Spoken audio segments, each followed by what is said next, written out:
Hello students, আমার চ্যানেলে তোমাদেরকে স্বাগত। শুরু করছি ক্লাস 11-এর সেমিস্টার 1 ভূগোলের ক্লাস। অগ্নুৎগম ও সংশ্লিষ্ট ভূমিরূপ এই অধ্যায় থেকে আমরা এখন ক্লাসটি করব। তোমাদের সামনে আমি কিন্তু একটা নোটস আকারে নিয়ে এসে দেখো, এখান থেকে কিন্তু প্রচুর শর্ট প্রশ্ন তোমরা পরীক্ষার জন্য পাবে, ঠিক আছে? তো সুতরাং ভিডিওটা প্রথম থেকে শেষ পর্যন্ত দেখবে, একটু স্কিপ করবে না, কিছু প্রশ্নও আছে। আর বন্ধুদের মাঝে একটু বেশি করে শেয়ার করে দেবে, কারণ আমি কিন্তু তোমাদের জন্য একটি দুর্দান্ত এই ক্লাসটি নিয়ে এসেছি। সুতরাং তোমাদের কিন্তু এই ক্লাসটি মন দিয়ে দেখা উচিত, আর মন দিয়ে দেখো। আর অবশ্যই ভিডিওর যদি মাঝে তোমরা ভিডিওটা পজ করে বা স্ক্রিনশট করে তোমরা এগুলো খাতায় নোট করে নাও। আর নোট করে একটা কথা বারবার হলো, বারবার পড়ো, বারবার পড়বে, বারবার পড়বে। তার 35-এ 35 তোমরা জানো নিশ্চয়ই, তোমাদের ভূগোলে কিন্তু 35টা এমসিকিউ, 35 নম্বর পড়বে। সুতরাং 35-এ 35 পেতে হবে, এই মানসিকতা নিয়ে পড়ো, এই মানসিকতা নিয়ে পড়বে, তোমাদের কিন্তু রেজাল্ট ভালো হবে, ঠিক আছে? তো চলো কন্টিনিউ করি ভিডিওটি। ক্লাস 11 সেমিস্টার 1 ভূগোল, অগ্নুৎগম ও সংশ্লিষ্ট ভূমিরূপ এই অধ্যায় থেকে আমরা এখন পড়ব। চলো দেখো, প্রথমে বলছে অগ্নুৎপাতের সময়ের ব্যবধান অনুসারে আগ্নেয়গিরিকে 3 ভাগে ভাগ করা যায়, ঠিক আছে? যথা সক্রিয় বা জীবন্ত আগ্নেয়গিরি, 2 বলছে সুপ্ত আগ্নেয়গিরি, 3 বলছে মৃত আগ্নেয়গিরি। এবার আমরা সক্রিয় আগ্নেয়গিরি সম্পর্কে পড়ব। তাহলে এখান থেকে আমরা কি জানলাম, যে অগ্নুৎপাতের সময়ের ব্যবধান অনুসারে কিন্তু আগ্নেয়গিরিকে 3 ভাগে ভাগ করা যায়, ঠিক আছে? সময়ের ব্যবধান অনুসারে। এবার আসে সক্রিয় আগ্নেয়গিরি। বলছে আগ্নেয়গিরি সৃষ্টি হওয়ার পর যেসব আগ্নেয়গিরি দিয়ে ঘন ঘন অগ্নুৎপাত ঘটে বা এখনও অগ্নুৎগম ঘটে চলেছে তাকে সক্রিয় বা জীবন্ত আগ্নেয়গিরি বলে। অর্থাৎ এখনও যেসব আগ্নেয়গিরিতে এখনও আগ্নেয়গিরি অগ্নুৎপাত ঘটছে তাদেরকে কিন্তু বলে জীবন্ত আগ্নেয়গিরি। এবার দেখো, সক্রিয় আগ্নেয়গিরি আবার 2 প্রকার। একটা হলো সক্রিয় অবিরাম আগ্নেয়গিরি, আর একটা হলো সক্রিয় সবিরাম আগ্নেয়গিরি। তাহলে সক্রিয় অবিরাম আগ্নেয়গিরি কি কাকে বলে? যেসব আগ্নেয়গিরি দিয়ে অবিরাম অগ্নুৎপাত ঘটে তাকে সক্রিয় আগ্নেয়গিরি বলে। এখানে উদাহরণগুলোকে মনে রাখা ভীষণ দরকার। ইতালির স্ট্রমলি, ইকুয়েডরের কটোপক্সি, আন্টার্কটিকার মাউন্ট এরাবাস এবং নিকারাগুয়ার মাসায়া। এখান থেকে এই উদাহরণগুলো মনে রাখবে।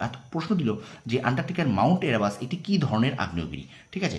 তারপরে প্রশ্ন দিল যে স্ট্রমলি আগ্নেয়গিরি কোন দেশে অবস্থিত, বা প্রশ্ন পড়লো যে কটোপক্সি আগ্নেয়গিরি কী ধরনের আগ্নেয়গিরি, ঠিক আছে? এইগুলো কিন্তু তোমরা অবশ্যই উদাহরণগুলোকে ভীষণভাবে মনে রেখো, ঠিক আছে? এবার বলছে সক্রিয় সবিরাম আগ্নেয়গিরি।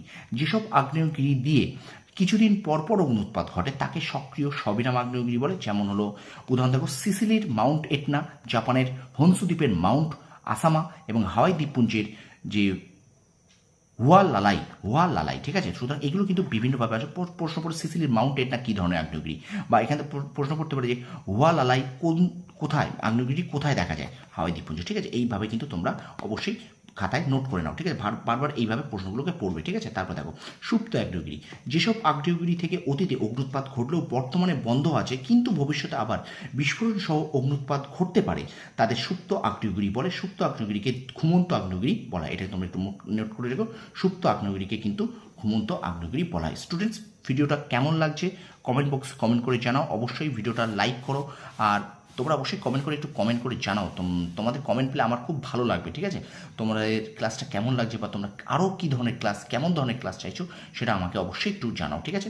আর চ্যানেলে নতুন হয়ে থাকলে চ্যানেলটা সাবস্ক্রাইব করো, পাশ থেকে বেল আইকনটি প্রেস করে রেখো, আর বন্ধুদের কাছে একটু বেশি করে শেয়ার করে দাও, খুব করে শেয়ার করে দাও বন্ধুদের কাছে, ঠিক আছে? চলো শুরু করে দিই, কন্টিনিউ করছি ক্লাসটি। দেখো, সুপ্ত আগ্নেয়গিরিকে ঘুমন্ত আগ্নেয়গিরি বলে। এটা 2বার করে লেখা হয়ে গেছে আমার। এবার উদাহরণ দেখো, সুপ্ত আগ্নেয়গিরি জাপানের ফুজিয়ামা, ইন্দোনেশিয়ার ক্রাকাতুয়া হলো সুপ্ত আগ্নেয়গিরি উদাহরণ। এখান থেকে প্রশ্ন করতে ফুজিয়ামা কী ধরনের আগ্নেয়গিরি, বা ক্রাকাতুয়া আগ্নেয়গিরি কোন দেশে অবস্থিত, ঠিক আছে? এবার দেখো সি বলছে মৃত আগ্নেয়গিরি। যেসব আগ্নেয়গিরি থেকে অতি প্রাচীনকালে অগ্নুৎপাত ঘটলেও বর্তমানে কোনো অগ্নুৎগম ঘটেনি এবং পরীক্ষার দ্বারা প্রমাণিত হয়েছে ভবিষ্যতে সেখান থেকে অগ্নুৎগমের সম্ভাবনা প্রায় নেই বললেই চলে, এই ধরনের আগ্নেয়গিরিকে বলে মৃত আগ্নেয়গিরি। তার এবার দেখো উদাহরণ কি বলছে, মায়ানমারের কোপা, চীনের সানসি প্রদেশের দাতুং, হল্যান্ডের জুইডল, স্কটল্যান্ডের এডিনবার্গ ক্যাসেল হলো মৃত আগ্নেয়গিরি। তাহলে এখান থেকে প্রশ্ন আসতে পারে এডিনবার্গ ক্যাসেল কী ধরনের আগ্নেয়গিরি, বা এখান থেকে প্রশ্ন আসতে পারে জুইডল আগ্নেয়গিরি কোন দেশে অবস্থিত। তারপর প্রশ্ন আসতে পারে যে চীনের সানসি প্রদেশ দাতুং আগ্নেয়গিরি কী ধরনের আগ্নেয়গিরি। এই ধরনের প্রশ্ন কিন্তু আসবে। এবার দেখো কিছু প্রশ্ন আমি তোমাদের এখানে রেখেছি। প্রথম প্রশ্ন বলছে পৃথিবীর অধিকাংশ আগ্নেয়গিরি কোথায় রয়েছে? উত্তর পাঁচ সীমান্ত অঞ্চলে।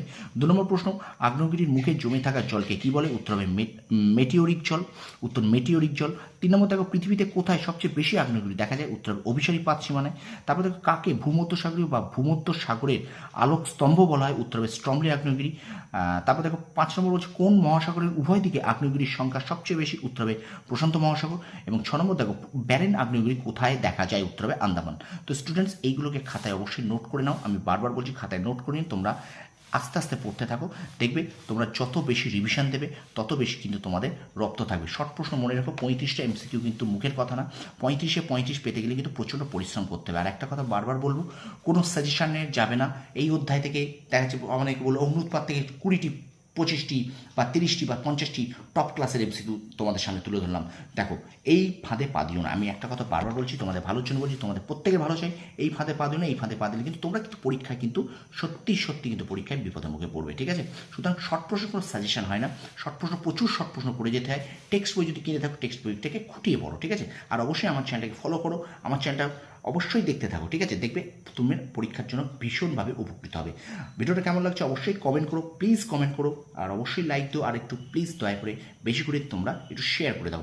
আর চ্যানেল নতুন হয়ে থাকলে অবশ্যই চ্যানেলটা সাবস্ক্রাইব করবে, পাশে থাকা বেল একটু প্রেস করে রাখবে, কারণ নোটিফিকেশনটা তোমার সবার আগে পাওয়ার জন্য, ঠিক আছে?